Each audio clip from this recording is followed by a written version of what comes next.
नमस्कार, मैं हूं राशिद। पीओके में आतंकी ठिकानों पर हिंदुस्तान की सर्जिकल स्ट्राइक का सीक्रेट रूट क्या है? इंडिया न्यूज ने कल आपको एलओसी के पास का वो हेलीपैड दिखाया था जहां हमारे कमांडोज हेलीकॉप्टर से पहुंचे और वहां से पैदल चलते हुए पीओके में दाखिल हो गए थे। आज हम आपको दिखाने जा रहे हैं एलओसी का वो खतरनाक खुफिया रास्ता जिससे होकर हमारे जांबाज पाकिस्तान की गर्दन तक पहुंच गए और वहां से पैदल चलते हुए पीओके में दाखिल हो गए थे। आज हम आपको दिखाने जा रहे हैं एलओसी का वो खतरनाक खुफिया रास्ता जिससे होकर हमारे जांबाज पाकिस्तान की गर्दन तक पहुंच गए। अब इंडिया न्यूज के कैमरे पे आप देखिए कि उन आखिरी हेलीपैड्स में से, जी हां, स्पेशल फोर्सेस की टीम को जहां पर उतारा गया था। हमने आपको पहले भी दिखाया था कि कैसे भिम्बर के इलाके में जब अटैक किया गया था स्पेशल फोर्सेस की तरफ से सर्जिकल स्ट्राइक का, तो कहां से उतारा गया था। और आज हम आपको दिखाते हैं हॉट स्प्रिंग का इलाका, जहां पर सबसे ज्यादा भारतीय कह सकते हैं कि स्पेशल फोर्सेज ने जो मारा गया, जो आतंकियों को, वहां पर किस तरीके से हेलीपैड से कहा जा रहा है कि करीब हेलीपैड से आकर स्पेशल फोर्सेज उतरे यहां पर और यहीं से आगे की तरफ उन जंगलों में बढ़े जहां से उन्होंने अपने पूरे ऑपरेशन को अंजाम दिया। और खासतौर पर यह कि इस पूरे ऑपरेशन की जानकारी, पल पल की जानकारी ना सिर्फ प्रधानमंत्री मोदी बल्कि सभी नॉर्दर्न कमांड में डीजीएमओ या फिर दूसरे जो लोग थे उनको मिल रही थी और नॉर्दर्न कमांड में हर छोटी छोटी जानकारी ली जा रही थी यहां से। और स्पेशल फोर्सेज की टीम को पहले ही यहां पर उतार दिया गया था ताकि वो यहां पर तैनात रहे और एक ऑर्डर मिलने के बाद उनको वहां से मूव किया गया। हम आपको दिखा रहे हैं कि आखिरकार अभी भी इन हेलीपैड्स के ऊपर किस तरीके से यहां पर मुस्तैदी से टीमें बनी हुई है ताकि अगर कुछ होता है तो इनको दोबारा से इस्तेमाल किया जा सके। लेकिन हम आपको दिखा रहे हैं एक्सक्लूसिवली कि किस तरीके से जो टीम है वो यहां से निकली और इंडिया न्यूज की टीम आपको लेकर पहुंची है उन्हीं जगहों पर, उसी रास्तों पर जहां से ये स्पेशल फोर्सेस की टीम ने मूव किया था। और हम आपको दिखाते हैं कि आखिरकार हॉट स्प्रिंग का इलाका, या फिर जो कहते हैं कि सबसे ज्यादा इंपॉर्टेंट इलाका था, क्योंकि माना यह जाता है कि ये पूरे आतंकी जो है करीबन 30 से 40 जगह ऐसी हैं जो जिनको लॉन्चिंग पैड्स कहते हैं और ये लॉन्चिंग पैड्स जो है एलसी के पास बिल्कुल पास है और ये यहीं से घुसने की कोशिश करते हैं। और हॉट स्प्रिंग एक ऐसा इलाका है जो सबसे ज्यादा इस्तेमाल किया जाता है और यही वजह है कि यहां पर टारगेट करने का सबसे बड़ा मकसद था और इसको सबसे ज्यादा बर्बाद करने की कोशिश भारतीय सेना ने की। और साफ तौर पर अगर आप देखें तो सबसे ज्यादा जो मारे गए हैं, करीबन 40 से 50 जो आतंकी मारे गए, सबसे ज्यादा जो आतंकी थे वो यहीं मौजूद थे। और कहा जाता है कि ना सिर्फ जो आपका हॉट स्प्रिंग का इलाका है, इसके पीछे का जो इलाका है यानी जो पीर है या फिर जो ब्रह्मोच है जो इलाका है, वहां पर भी आतंकी सबसे ज्यादा मौजूद है। और यही कहा जाता है कि जो ये हॉट स्प्रिंग आखिरकार, क्योंकि पुंछ जो नदी है, आप देखें जो यहां से जो नदी बहती है वो यहीं से आगे की तरफ निकलती है उस इलाके में हॉट स्प्रिंग का। और इस हॉट स्प्रिंग के इलाके के आसपास जो रिहाइश है, यानी जो ना सिर्फ भारत पाकिस्तान की जो फोर्सेस थी बल्कि जो खासतौर पर जो गांव है, कहा जाता है कि ये वो लोग होते हैं इंटेलिजेंस के पाकिस्तान के जो खासतौर पर मदद करते हैं एक ट्रैवलर के तौर पर, गाइड के तौर पर इन आतंकियों को भारत में घुसाने की। यानी ये लॉन्च पैड्स तक पहले इन आतंकियों को पहुंचाते हैं जहां पर इनको एक सेफ हाइडआउट में रखा जाता है, जिसके बाद इनको आगे की तरफ मूव किया जाता है। और ये लॉन्च पैड एक ऐसे इलाके होते हैं जहां से इनको मूवमेंट करने में बेहद आसानी होती है और जब मौका इनको मिलता है तो ये यहां से फिर आगे बढ़ते हैं। और मैं आपको दिखा रहा था कि किस तरीके से ये जो लॉन्च पैड्स है या फिर इन पूरे लॉन्च पैड्स को बर्बाद करने के लिए भारत ने किस तरीके से ऑपरेशन चलाया और किस तरीके से इन चीजों को बर्बाद किया। जी हां, इंडिया न्यूज की टीम आपको यह भी बताती है कि आखिरकार उस समय जो मौजूद था, यानी जब 12:30 से जो 4:30 का वक्त था, किस तरीके से हर पर्पल की जानकारी जो थी उन्होंने सिर्फ प्रधानमंत्री मोदी बल्कि एनएसए डोवाल और बल्कि जो डीजीएमओ थे यानी आर्मी चीफ थे या फिर डिफेंस मिनिस्टर, सभी को इसकी जानकारी दी जा रही थी आखिरकार हमारी टीमें कैसे कर रही हैं। और इन सभी चीजों की जानकारी वीडियो रिकॉर्डिंग की गई, स्टिल्स लिए गए ताकि ये दिखाया जा सके कि पाकिस्तान के इन्हीं एरियो में, यानी पाक ऑक्यूपाइड के कश्मीर के इन्हीं एरियो में इन लॉन्च पैड्स का इस्तेमाल भारत के खिलाफ किस तरीके से किया जाता है। और इसमें कहा जाता है कि एक आतंकी ग्रुप नहीं, कई आतंकी ग्रुप हैं जो इन लॉन्च पैड्स का इस्तेमाल करते हैं और इनको पूरी मदद जो है पाकिस्तान आर्मी की तरफ से दी जाती है।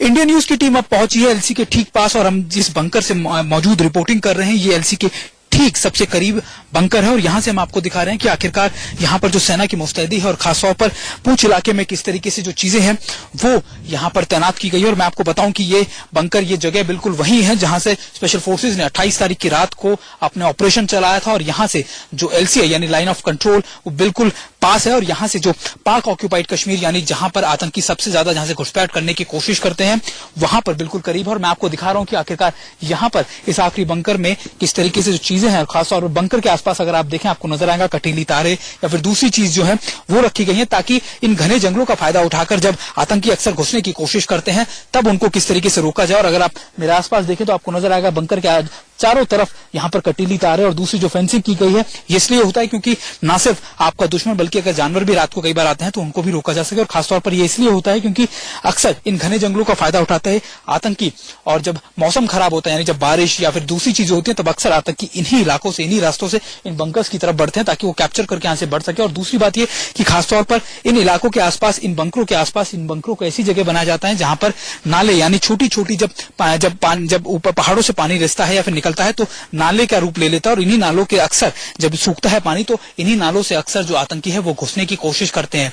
और इंडिया न्यूज की टीम यहाँ पहुंची है आखिरी उस बंकरों के पास जहां पर खासतौर पर एलसी जो है बहुत करीब है। ये वो इलाका है, ये वो जगह थी जहां से मूव करते हुए खासतौर पर जो लॉन्च पैड था, सबसे इंपॉर्टेंट जो लॉन्च पैड था यानी जो हॉट स्प्रिंग का इलाका था, यहीं से स्पेशल फोर्सेस की टीम जो थी मूव की थी। और अगर आप मेरे सामने देखें तो आपको नजर आएगा जो पहाड़ियां हैं इसके बाहर बिल्कुल जो पाक ऑक्यूपाइड कश्मीर का इलाका है और ये बहुत नजदीक है जो पोस्ट है इसके पास हम खड़े हैं इंडियन न्यूज की टीम। और यहां से मैं आपको दिखाता हूं कि आखिरकार जब 28 तारीख को पूरा ऑपरेशन चलाया गया तो किस तरीके से चलाया गया या फिर क्या चीजें थी। और ये जो इलाका है अगर आप देखें इन घने जंगलों का इलाका, यहीं से कहते हैं कि जो टीम है स्पेशल फोर्सेस की टीम जो है वो हॉट स्प्रिंग के इस इलाके में घुसी थी। हॉट स्प्रिंग यानी वो सबसे बड़ा यानी सबसे इंपॉर्टेंट लॉन्च पैड था जहां से आतंकी सबसे ज्यादा मूव करते हैं। जी हाँ, सुरक्षा एजेंसियों को इसके बारे में जानकारी बहुत पहले से थी कि ये सबसे इंपॉर्टेंट जगह है और यही वजह है कि सबसे ज्यादा जो आतंकियों को मारा गया वो इसी जगह पे मारा गया। और यही हॉट स्प्रिंग के पीछे जो इसके साथ में पीर है और जो ब्रह्मौच है वो इलाका, यानी ये पूरा इलाका जो है वो ऐसा इलाका है जहां पे सबसे ज्यादा आतंकियों को पनागाह मिलती है पाकिस्तान की तरफ से। और इसी इलाके के अंदर सबसे ज्यादा एक्टिविटी भारतीय फौजों ने उस दिन की और सबसे ज्यादा जो तबाही मचाई वो यही मचाई। और मैं आपको बता रहा था किस तरीके से जो हेली की मदद से यानी हेलीकॉप्टर की मदद से जो भारतीय फौज थी वो यहां पर पहुंची थी। और इसके बाद इन्हीं इलाकों से, इन्हीं घने जंगलों से निकलते हुए अगर आप देखें आपको पूरे जंगल नजर आएंगे। उस रात को इन्हीं जंगलों से निकलते हुए उन पहाड़ियों के पीछे यानी जो हॉट स्प्रिंग का इलाका है वहां पर टीमें पहुंची और इन्होंने करीबन 3 घंटे का वक्त दिया गया था इन सभी टीमों को कि अपना ऑपरेशन पूरा किए।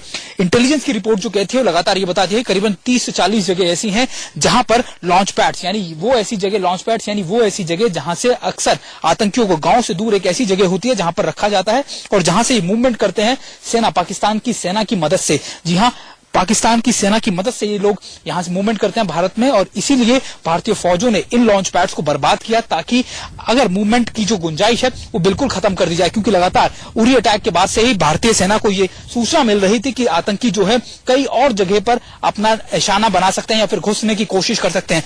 पूंछ का जो इलाका है ये वो इलाका है जो बहुत ज्यादा डेंसली फॉरेस्टेड एरिया है यानी घने जंगल है यहाँ पर रात के समय अक्सर जब बहुत ज्यादा अंधेरा होता है तो आतंकी इन्हीं रास्तों से, नालों के पास से या फिर दूसरी जगहों से मूवमेंट करते हैं। और यही वजह है कि अब जो भारतीय सेना ने उस समय इस जगह को खास तौर पर चुना क्योंकि कहा जाता है कि अगर यहां से आपने कमर तोड़ दी पाकिस्तान की, पाक ऑक्यूपाइड कश्मीर में आतंकियों की, तो शायद वो फिर यहां पर कोशिश ना कर सके। आपको याद होगा 2001 के अंदर सबसे ज्यादा जो कहा जाता था कि इन्फिल्ट्रेशन होती थी वो इसी इलाके से होती थी। और खास बात यह कि इस पुंछ इलाके से घुसने के बाद वो आराम से वैली में घुस जाते थे, अपने मकसद को पूरा करते थे। लेकिन भारतीय सेना ने 28 तारीख को चलाए गए अपनी सर्जिकल स्ट्राइक में वो कमर तोड़ने की कोशिश की पाकिस्तान की, जो खासतौर पर आतंकियों को मदद मिलती है जहां से। और इंडिया न्यूज की टीम आपको दिखा रही है कि आखिरकार वो इलाका कैसा है, वो जगह कैसी है जहां से इस पूरे इलाके में ऑपरेशन सर्जिकल स्ट्राइक चलाई गई और कितना डेंसली फॉरेस्टेड एरिया यहां पर है। और यहीं पर हेली की मदद से स्पेशल फोर्सेस को उतारा गया और करीबन रात का इंतजार करने के बाद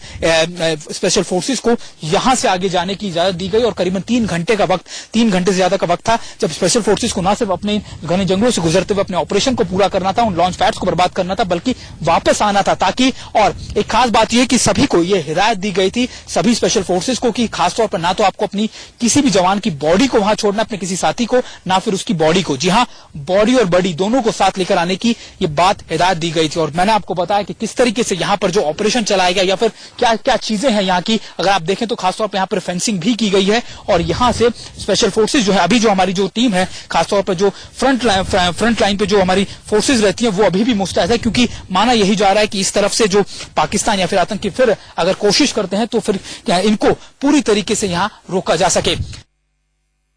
इंडियन न्यूज की टीम ने अब तक आपको दिखाया कि आखिरी बंकरों के बारे में कि कहां पर किस तरीके से मुस्तैदी से तैनात है, लेकिन अब हम आपको उन आखिरी बंकरों में से एक में लेके चलते हैं जहां पर हमारी भारतीय सेना जो है खासतौर पर हमेशा मुस्तैदी से तैनात रहती है। जी हाँ, हम उन आखिरी बंकरों में से एक में है जहां जो बिल्कुल पाकिस्तान बॉर्डर के यानी खास कह सकते हैं कि एलसी के ठीक सामने है। और खासतौर पर यहाँ पर क्या चीजें हैं ये मैं आपको दिखा रहा था कि यहाँ पर अभी इस आखिरी बंकर में जो हमारे जो सैनिक है वो तैनात है। और यहाँ पर एक LMG है खासतौर पर जो दूर तक जो कर सकती है, जो फायर कर सकती है। और दूसरी तरफ हमारे जो सैनिक है वो दोनों तरफ, क्योंकि दोनों तरफ से यहाँ पर कहते हैं कि जो हॉट स्प्रिंग का जो इलाका है बिल्कुल ये पुंछ की इस पोस्ट के बिल्कुल ठीक सामने है। और यहाँ पर किस तरीके से तैनाती की मैं आपको दिखाने की भी कोशिश करता हूँ कि सामने अगर आप देखें आपको नजर आएगा जो पोस्ट है, जो सारे पहाड़ है, इसके ठीक पीछे एलसी का इलाका है। एलसी का वो इलाका जहां से पाकिस्तान यानी पाक ऑक्यूपाइड कश्मीर जो है बिल्कुल करीब है। और यही वो लॉन्च पैड्स हैं जिनको उस दिन 28 तारीख की रात को हमारी भारतीय स्पेशल फोर्सेज ने बर्बाद किया था। और ये लगातार एक थ्रेट परसेप्शन यानी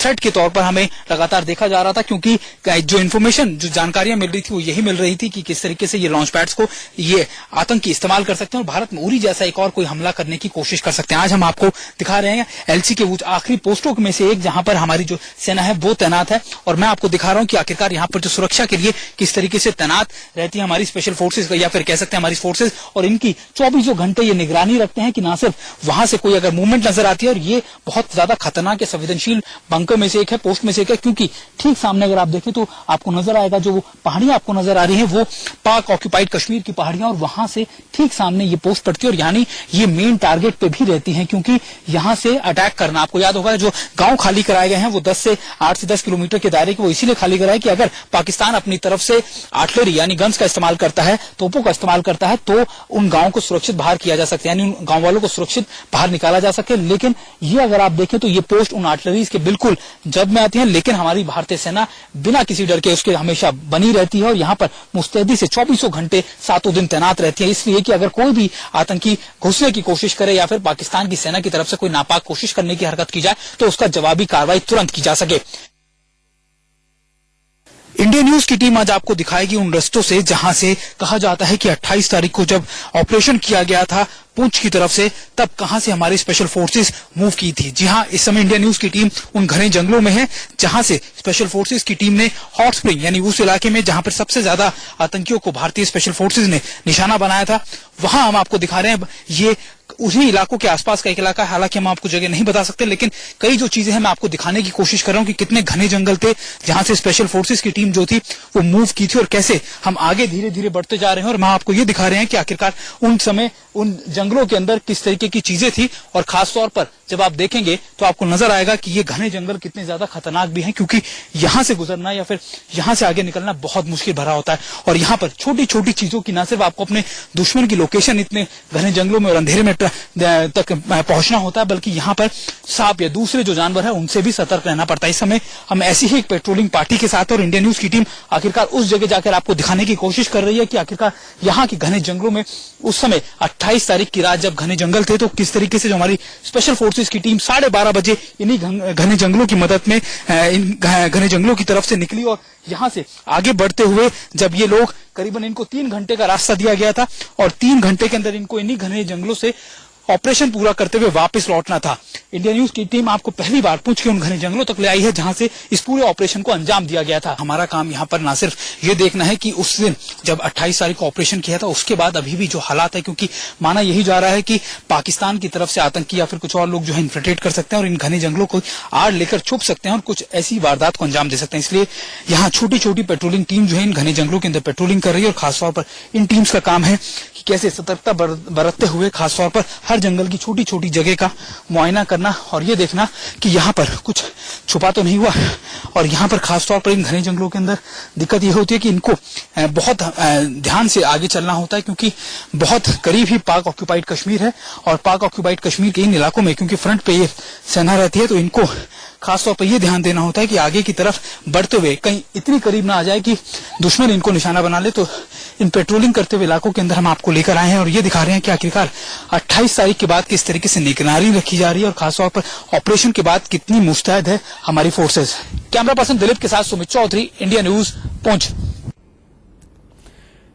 तो अभी आपने देखा सर्जिकल स्ट्राइक का secret route live India News पर एक्सक्लूसिव। लेकिन वक्त हो चला एक छोटे से ब्रेक का, कहीं मत जाएगा, बस थोड़े से इंतजार के बाद लौट करके जनगणमन देख रहे हैं आप। ब्रेक पर जाने से पहले अभी आपने देखा सर्जिकल स्ट्राइक का वो सीक्रेट रूट जिसके जरिए हमारे जवान पीओके में आतंकियों के ठिकानों तक पहुंच गए थे। अब आपको सरहद के उस आखिरी गांव में लेकर चलते हैं जहां सरहद पार से लगातार नापाक फायरिंग हो रही है और डरे सहमे लोग सुरक्षित ठिकानों की ओर पलायन कर रहे हैं। इंडिया न्यूज की टीम अब इस समय यहाँ मौजूद है। ये वो आखिरी गांव है जो भारत पाकिस्तान यानी एलसी के ठीक सबसे आखिरी गांव पड़ता है। इस गांव का नाम है कलाल गांव और मैं आपको दिखाना चाह रहा हूं कि क्या सूरत हाल या फिर तस्वीर है, क्योंकि लगातार गांव से लोगों को निकलने के लिए कह दिया गया है और यहां से लोग जो है लगातार इनका पलायन शुरू हो गया। और मैं आपको दिखाऊं कि आप उन पहाड़ियों पे देख रहे हो तो उन पहाड़ियों के ठीक पीछे पाकिस्तान की फौजें हैं और इस तरफ भारत की फौजें। और अगर बीच में अगर आपको नजर आ रहा हो तो यहाँ पर कई जगह फेंसिंग ऐसी है जिसके बाद किसी भी शख्स को आने नहीं जाता। और ये सबसे बड़ा डिसएडवांटेज इस गांव का यह है कि ये बिल्कुल पहाड़ी के नीचे, यानी अगर उस तरफ से कोई शेल आता है या फिर कुछ आता है तो सीधा टारगेट में रहता है, जद में रहता है। यही वजह है कि इस पूरे गांव को खाली कराने के लिए कह दिया गया है और लगातार यहाँ से जो लोग हैं, खासतौर पर जो महिला और बच्चे हैं, उनका पलायन अभी हो रहा है। और मैं आपको यहाँ पर गांव वालों से बात कराने की या फिर उनसे पूछता हूँ कि आखिरकार यहाँ पर अभी क्या माहौल है। अभी पाकिस्तान की तरफ से कोई फायरिंग या फिर कुछ ऐसा किया गया? अभी तो नहीं हुई है, पहले एक दिन ही हुई है। एक दिन ही हुई थी, एक दिन हुई है, उसके बाद कल से शांति है यहाँ पर। कल से शांति है। और यहाँ पर आप लोगों को क्या यहाँ पर अभी रहने की हिदायत है या फिर बोला गया कि खाली करने के लिए? बोलो तो भैया कि खाली करो। खाली करो। हाँ। और कब तक आप लोग खाली करने वाले हैं? खाली अब देखते हैं क्या होता है, क्या समाचार आता है। गाड़ी आएंगी तो जाएंगे। गाड़ी। और कहाँ पर आपको भेजा जा रहा है? भेजा जा रहा है दब्बड़। दब्बड़ आगे भेजा जा रहा है। कितनी दूर है वो यहाँ से? 20 किलोमीटर होगा। हाँ। यानी करीबन 10 से 15 किलोमीटर आगे जो लोगों को भेजा जा रहा है। अच्छा, खासतौर पर आपके गांव में खाने पीने या फिर दूसरी चीजों की, क्योंकि फसल का टाइम है, मैं देख रहा हूँ, तो ज्यादा दिक्कत हो रही है? हाँ सर, बहुत दिक्कत होती है, क्योंकि जहाँ पे हमने कटाई करनी है घास की, तो जब पाकिस्तान का फैर आता है तो हमें बहुत प्रॉब्लम होती है।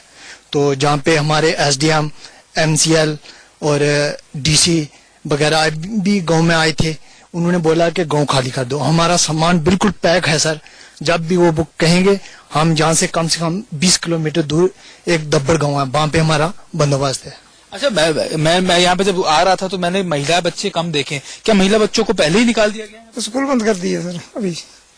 में स्कूल में जो है बच्चे घर में ही है। स्कूल जो है, स्कूल में टीचर नहीं है, उन्होंने बोला कि बच्चे फायरिंग कभी आ सकता है, अपने घर में रहे। यानी फायर यहाँ पर कभी भी आ सकता है, ये बता दिया गया। हालांकि ये जो यहाँ के जो मर्द हैं या फिर जो इस गांव के जो आदमी हैं, वो अभी यहाँ रुके हैं ताकि अपनी चीजों को यहाँ से हटा सके और महिला और बच्चों को अभी आगे शिफ्ट कर दिया गया। अगर मैं आपसे पूछूं सर कि घर में खाना या फिर दूसरी चीजें, क्योंकि एकदम जिस तरीके से चीजें चेंज आई है, क्या प्रशासन के लोग यहाँ पर लगातार आप लोगों की मदद करने के लिए आ रहे हैं? हाँ जी, आ रहे हैं लोग हमें मदद करने के लिए आ रहे हैं। और पाकिस्तान की तरफ से बता रहा है कि कल शायद फायरिंग है, तो क्या रात में डर रहता है कि फायर दोबारा ना हो जाए या फिर ऐसी चीजें? डर रहता है, रहता है डर। अच्छा, मैं आपसे जानना चाह रहा था, आप युवा हैं यहाँ पर, आप खासतौर पर काम वाम को मैं लेकर अगर कहूँ तो किस तरीके से, क्योंकि स्कूल कॉलेजेस सब बंद कर दिए गए हैं, यहाँ पर मेडिकल भी, खाने पीने के लिए किस तरीके से आप लोग यहाँ पर? खाने पीने के लिए तो अभी हमारे पास पिछला अनाज है, लेकिन अगर गोलाबारी होती है, जैसे हमें कहा यहाँ से आप शिफ्ट करो, तो हम अब उसको साथ तो लेके जा नहीं सकते।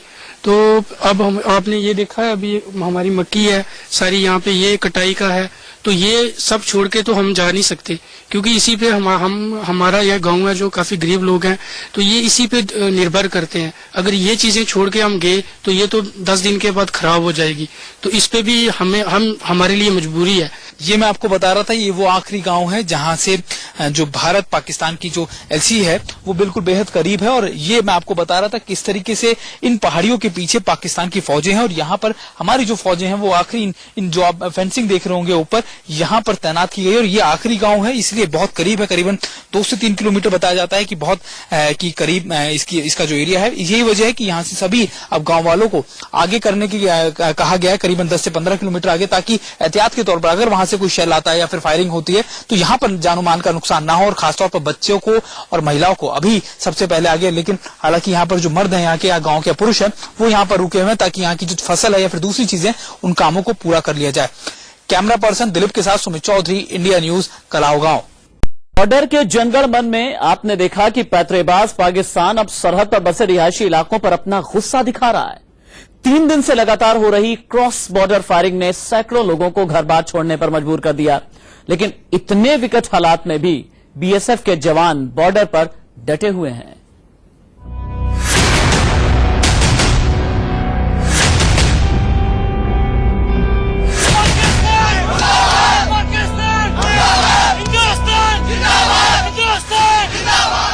पीओके में हमले से पागल हुआ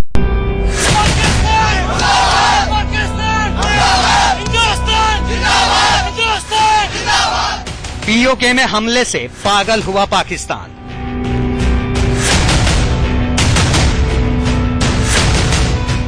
बॉर्डर पर नापाक हमले से रहना सावधान।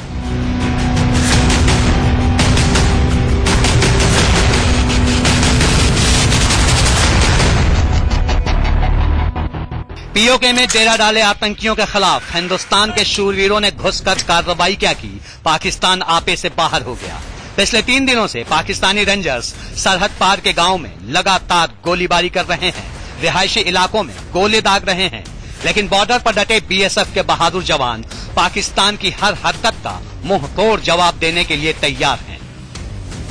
सीमा पार दुश्मन चाहे कितने ही मंसूबे बना रहा होगा, मगर उन मंसूबों को कामयाब न होने देने के लिए यहाँ पर सीमा सुरक्षा बल के जवान हर वक्त तैयारी में रहते हैं। आप देखेंगे ये जवान अब यहाँ ड्यूटी पर जा रहे हैं और सबसे बड़ी चुनौती आगे सीमा पर जो है दुश्मन की किसी हरकत पे नजर रखना है, और वो भी रात के समय। और बीएसएफ के जवान पूरे तरीके से अलर्ट हैं और किसी भी तरह की दुश्मन की हरकत को निस्तो नाबूद करने के लिए तत्पर हैं। और खासतौर पे जब स्थिति सीमा पर तनाव की हो और युद्ध जैसी स्थिति हो, ऐसे में इनकी जिम्मेदारियां और भी ज्यादा बढ़ जाती हैं। क्रॉस बॉर्डर फायरिंग की आड़ लेकर कहीं कोई आतंकी भारत की सरहद में न घुस जाए, इसके लिए सरहद पर जवानों की पहरेदारी बेहद सख्त कर दी गई है। इंडिया न्यूज पर आप लगातार देख रहे हैं कि एलओसी पर फिलहाल हालात कैसे हैं। बॉर्डर पार से किसी हमले की आशंका को देखते हुए सेना और बीएसएफ को हाई अलर्ट पर रखा गया है। ये तस्वीरें अखनूर सेक्टर के पास के एलओसी की हैं, जहां बीएसएफ के जवान दिन रात दुश्मन पर नजर बनाए हुए हैं। सीमा पार से पाकिस्तान लगातार गोलीबारी कर रहा है और ऐसे में बीएसएफ को और सेना को अपने आप को बचाकर पाकिस्तान को मुंहतोड़ जवाब देना है। हम इस समय एक कंक्रीट के बने हुए बंकर में हैं और यहाँ पर आप देखेंगे कि बीएसएफ के जवान जो है ड्यूटी पे तैनात है, क्योंकि सीमा पर अगर कोई भी हरकत होगी तो उस हरकत को देखकर अगर दुश्मन अपने इलाके में घुसने की कोशिश करता है तो उसे कहीं ना कहीं उसके मंसूबों को नाकाम करना है। आप देखेंगे सामने तारबंदी है और इस तारबंदी के ठीक दूसरी तरफ चंद मीटर दूसरी तरफ जो है वो पाकिस्तान का इलाका है, और इस इलाके में अगर पाकिस्तान घुसता है, चाहे वो घुसपैठिए हो, चाहे वो रेंजर हो या सेना हो, तो उनको मुंहतोड़ जवाब देना है। और इसी के लिए इस वक्त सुरक्षा बलों ने अपनी कमर कस ली है और हथियारों से लैस सुरक्षा बल हर वक्त सीमा पर होने वाली हरकत पर नजर रखे हुए हैं। इंडिया न्यूज आज आपको दिखा रहा है कि बॉर्डर पर कितनी मुस्तैदी से देश की हिफाजत में जुटे हैं हिंदुस्तान के बहादुर जवान। हमारी टीम ने बॉर्डर के अलग अलग इलाकों में जाकर वहां के हालात का जायजा लिया और ये जानने की कोशिश की कि आखिर सरहद पार कौन सी साजिश पक रही है। माहौल खराब है, लेकिन हमारी भारतीय सेना देख रही है कि जो लोग यहाँ रहते हैं उनको कोई परेशानी ना हो। मैं खड़ी हूँ लाइन ऑफ कंट्रोल पे, बिल्कुल मेरे पीछे 2 किलोमीटर की दूरी पे पाकिस्तान की पोस्ट है और ये एक जगह है जहाँ पर एक गांव है, बिल्कुल करीब बस एक दरिया है जो हिंदुस्तान और पाकिस्तान को डिवाइड करता है, और यहीं पे हैं बहुत सारे गाँव वाले जो रह रहे हैं और जो यहाँ से अभी तक निकले नहीं है। हमें पता है कि हमारी सेना अंदर गई थी और सारी जो गाँव है जो लाइन ऑफ कंट्रोल पे है उन सबको बोला था कि वहां से निकल जाए, वो ऑल्टरनेट उनको अरेंजमेंट दे रहे थे रहने का, लेकिन बहुत सारे गांव वाले हैं जो अभी भी यहाँ रह रहे हैं और वो कह रहे हैं कि वो यहाँ से नहीं निकलेंगे, हमारी भारतीय सेना की मदद करेंगे। एलओसी का जायजा लेते हुए इंडिया न्यूज की टीम सिलिकॉट गांव पहुंची, जो बॉर्डर से बमुश्किल 500 मीटर के फासले पर है। सिलिकॉट एलओसी पर मौजूद हिंदुस्तान का आखिरी गांव है और डर ये है कि अगर पीओके से फायरिंग हुई तो यहाँ रहने वाले लोगों की जान खतरे में पड़ सकती है। इस वक्त हम सिलिकॉट गांव में खड़े हैं जो लाइन ऑफ कंट्रोल से बिल्कुल नजदीक है, सिर्फ आधे किलोमीटर की दूरी पर है और हम यहाँ से बिल्कुल पाकिस्तान की जो फॉरवर्ड पोस्टें हैं उनको देख सकते हैं। हमारे वीडियो जर्नलिस्ट आपको वो टेरेन दिखा रहे हैं जो पाकिस्तान का हिस्सा है और उनके बिल्कुल अपोजिट भारत की लास्ट पोस्ट है। तो बिल्कुल आमने सामने भारत और पाकिस्तान की फौजें यहाँ पे खड़ी है। हालांकि पिछले कई दिनों से कोई भी फायर नहीं हुआ है दोनों तरफ से और इस वक्त पूरी शांति बनी हुई है दोनों तरफ से। लेकिन अगर कुछ गड़बड़ होती है, अगर दोनों फौजों के बीच में तकरार होती है तो ये सिलीकोट का जो गांव है ये फर्स्ट टारगेट होगा। यहाँ पे सिर्फ 30-40 मकान है और उनमें लोग अभी भी रह रहे हैं क्योंकि बहुत सारे लोग ऐसे हैं जिनके लिए रहने का कोई इंतजाम नहीं किया गया है। तो वो हम कह सकते हैं कि फर्स्ट टारगेट होंगे अगर कुछ गड़बड़ होती है यहाँ पे, क्योंकि यहाँ पे न तो बंकर है और न सरकार की तरफ से किसी तरह का इंतजाम किया गया है। हालांकि हमें बताया गया कि कल पुलिस के कुछ अधिकारी इंतजाम का जायजा लेने के लिए यहाँ पे आए थे, लेकिन सिविलियन एडमिनिस्ट्रेशन की तरफ से यहाँ पे अभी कोई भी नहीं आया हुआ है और कोई भी इंतजाम नहीं किया गया है। जाहिर है जब खतरा इतने करीब हो तो एहतियात बरतना भी जरूरी हो जाता है। इसी के मद्देनजर सेना और बीएसएफ ने सरहद से लगे गांवों को खाली करवा लिया है। सैकड़ों की तादाद में लोग अपना अपना घर बार छोड़कर सुरक्षित ठिकानों की ओर पलायन कर गए हैं। पाकिस्तान की तरफ से सीमा पर गोलीबारी के चलते कई गांव जो है वो खाली करवा दिए गए हैं, चाहे वो एलओसी हो या आईबी का इलाका हो। आप देखेंगे पीछे ये प्रगवाल सेक्टर का गांव है जो अखनूर के साथ का गांव है। यहाँ से लोग जो हैं वो निकलकर अपने सुरक्षित स्थानों पर जा रहे हैं। वजह यह है कि पाकिस्तान ने जो कल गोलीबारी की उसमें कई गांव को जो है वो पाकिस्तान ने निशाना बनाया है। यहाँ पर भी आप देखेंगे तो ये सारे युवक अपने परिवार के साथ यहाँ इस गाड़ी में बैठ के यहाँ से निकलने वाले हैं। इंडिया न्यूज ने बारी बारी से सरहद पर मौजूद कई गांवों का मुआयना किया। इलाके अलग अलग, लोग अलग अलग, पर सबके दिल में एक ही खौफ, एक ही चिंता, न जाने कब पाकिस्तान कौन सी चाल चल दे। इन पहाड़ियों के पीछे पाकिस्तान की फौजें हैं और यहाँ पर हमारी जो फौजें हैं वो आखिरी इन जो आप फेंसिंग देख रहे होंगे ऊपर, यहाँ पर तैनात की गई और ये आखिरी गांव है, इसलिए बहुत करीब है। करीबन 2 से 3 किलोमीटर बताया जाता है कि बहुत की करीब इसका जो एरिया है। यही वजह है कि यहाँ से सभी अब गाँव वालों को आगे करने की कहा गया है, करीबन 10 से 15 किलोमीटर आगे, ताकि एहतियात के तौर पर अगर वहां से कोई शेल आता है या फिर फायरिंग होती है तो यहाँ पर जानो माल का नुकसान ना हो। हालात बेहद मुश्किल हैं, पर सवाल देश और देशवासियों की सुरक्षा का है। लोगों की जान माल की हिफाजत के लिए सरकार और सेना ने कई जगह राहत शिविर लगाए हैं, जहां बड़ी तादाद में विस्थापित परिवारों को रखा गया है। इनमें ज्यादातर महिलाएं और बच्चे हैं। इंडिया न्यूज ने इन राहत शिविरों में जाकर वहां के इंतजाम का जायजा लिया। सुबह के 6 बज चुके हैं और अखनूर सेक्टर में चल रही गोलीबारी जो है अभी भी रुक रुक के जारी है और उसी गोलीबारी के चलते आप देखेंगे ये डरे सहमे लोग यहाँ पर अपना नाश्ता जो है वो कर रहे हैं। आपको बताऊं पाकिस्तान की तरफ से रात को गोलीबारी जब शुरू हुई उसके बाद वो लगातार सिलसिलेवार चलती रही।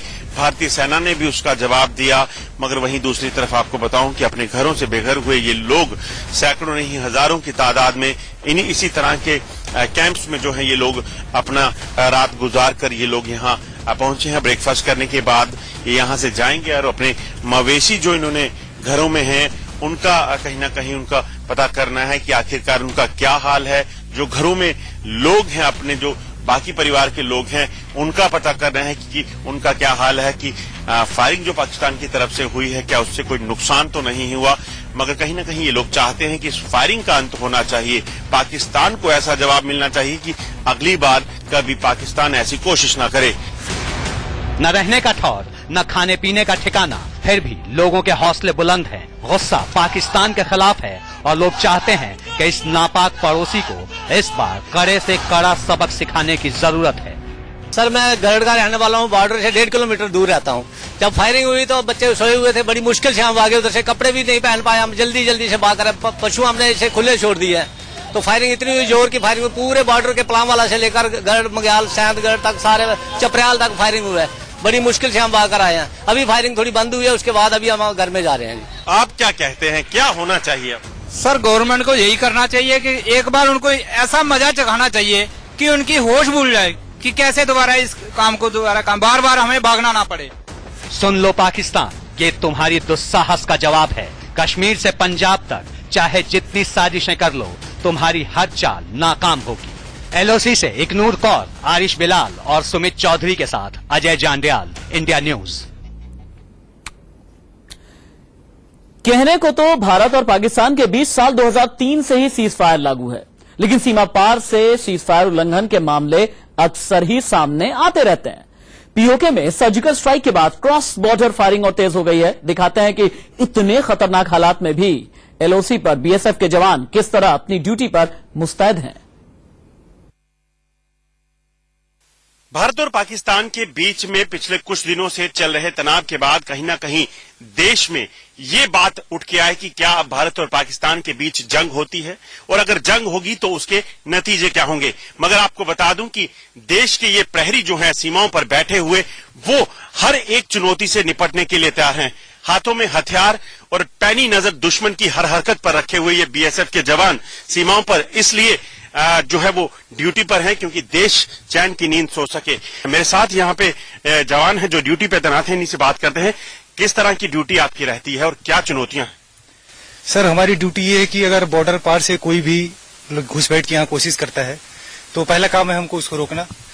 किसी भी प्रकार की अगर कोई भी एक्टिविटी यहाँ पे बॉर्डर इन्फिल्ट्रेशन अगर होती है, कोई भी गैर कानूनी हरकत यहाँ पे अगर होती है तो उसको रोकते हैं। और आपके माध्यम से मैं बता दूं कि जब तक यहाँ पर बीएसएफ तैनात है, हमारे देश के लोगों को चिंता करने की कोई जरूरत नहीं है, वो चैन की नींद सो सकते हैं। और किसी भी चुनौती से निपटने के लिए तैयार हैं? जी हाँ, बिल्कुल, चाहे कोई भी चुनौती हो, हर चुनौती से लड़ने के लिए तैयार हैं, इसके लिए हम तत्पर हैं।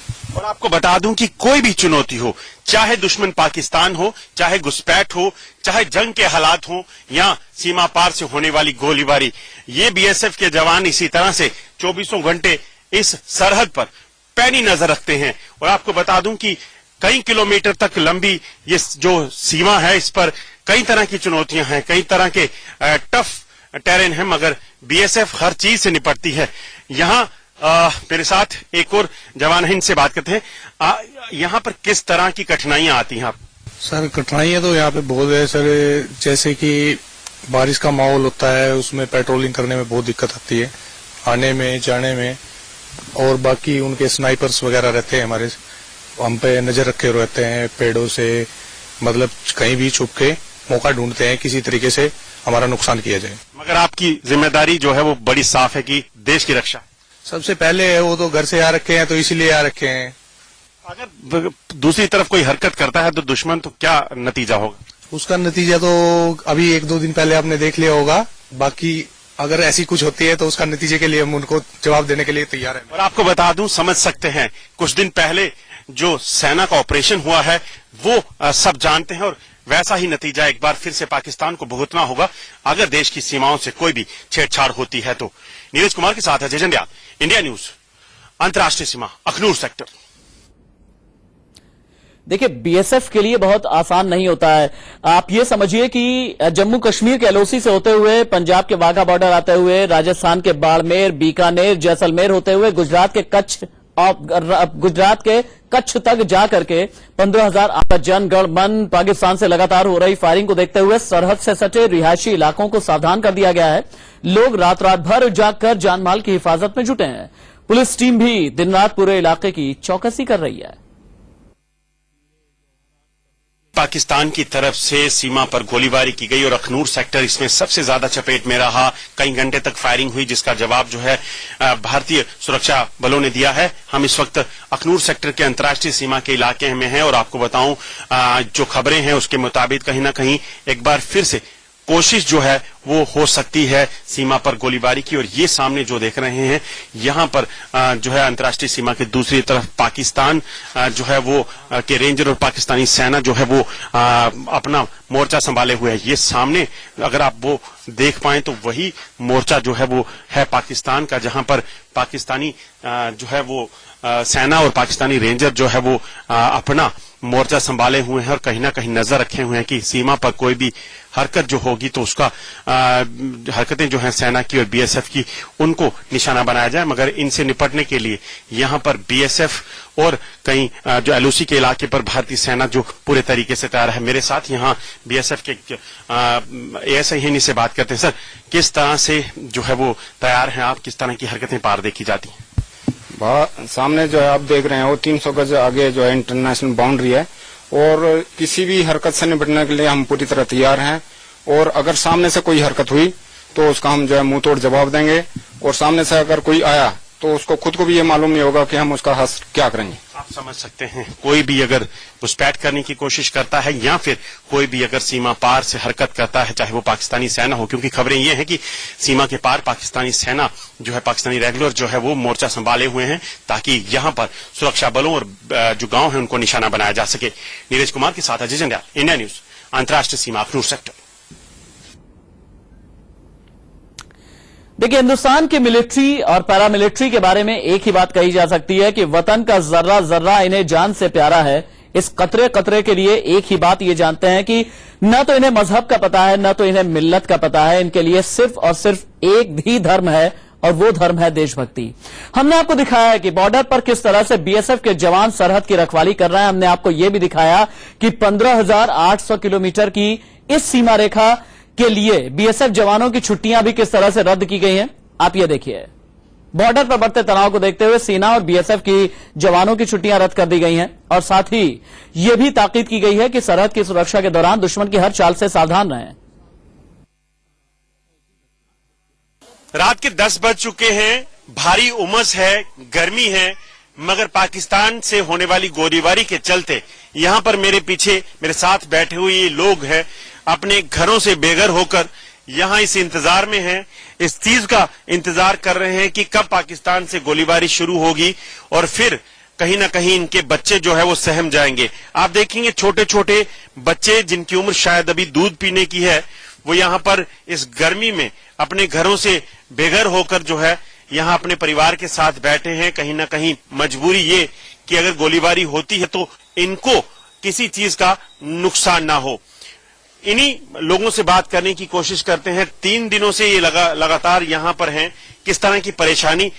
आप मुझे बताएं, ये छोटा बच्चा है, मतलब रोता होगा, दूध मांगता होगा, क्या करते हैं फिर? कुछ नहीं करते हैं, बाजार से कुछ लाकर खिलाते हैं इनको और टाइम पास करने के लिए बैठे हैं यहाँ पर आकर। उधर ही इतनी बहुत ज्यादा गर्मी चल रही है, अभी सोने में भी बहुत दिक्कत है। छोटे बच्चे को कहाँ सुलाएं, घर में तो फिर अपनी मंजी मुंजी पे बैठा कर इनको सुला देते हैं। यहाँ किस पे बैठे हैं, अभी देखो गर्मी में बाहर लेकर बैठे हैं। आप समझ सकते हैं, एक छोटे बच्चे को नहीं पता कि क्या हो रहा है, मगर कहीं ना कहीं पाकिस्तान की जो नीतियां हैं या पाकिस्तान के नापाक इरादे हैं वो जिम्मेदार हैं। मेरे साथ यहाँ कुछ और लोग हैं। आप पढ़ते हैं? हाँ, 9th। तो कितनी परेशानी हो रही है? स्कूल बंद है? हाँ, स्कूल बंद है। आप समझ सकते हैं, स्कूल बंद कर दिए गए हैं क्योंकि स्कूलों में जो रहने वाले जो टीचर हैं या जो स्कूलों में आने वाले बच्चे हैं उनको कोई नुकसान ना हो। बॉर्डर का जनगणमन आप देख रहे थे एलओसी से। लगातार इंडिया न्यूज की ये बड़ी कवरेज आगे भी जारी रहेगी। पल पल के अपडेट्स हम आप तक पहुंचाते रहेंगे। फिलहाल